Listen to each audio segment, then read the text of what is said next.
Looking at propane, if we substitute in a double bond to an oxygen atom into the chain, we get a carbonyl compound. These can be further categorized into two groups. In this example, the double bond to the oxygen is at the end of the chain. These are known as aldehydes and are represented by the general formula where R means the rest of the carbon chain. If the double bond to the oxygen is not on the ends, these are known as ketones and have this general formula where R and R' represent carbon chains either side of the functional group. So how are they named? Aldehydes are named by dropping the E at the end of the parent chain and adding al to it.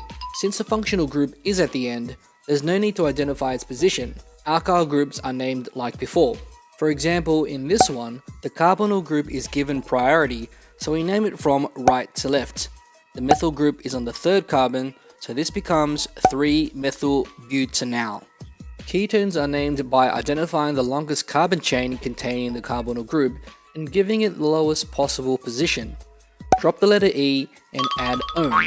So this example becomes propan-2-one or 2-propanone. Alkyl groups are named like before. So for in this example, the longest carbon chain is 7. The ketone is located on the third carbon, which is the smallest possible position. Therefore, the ethyl group is on the fifth carbon. So this becomes 5-ethyl-heptan-3-one or 5-ethyl-3-heptanone.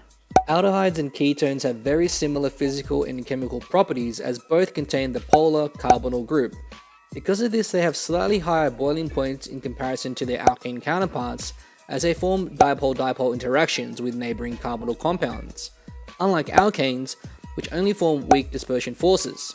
Carbonyl compounds, however, have lower boiling points than their alcohol counterparts, as they form hydrogen bonds in addition to their dispersion forces, which require much more energy to overcome.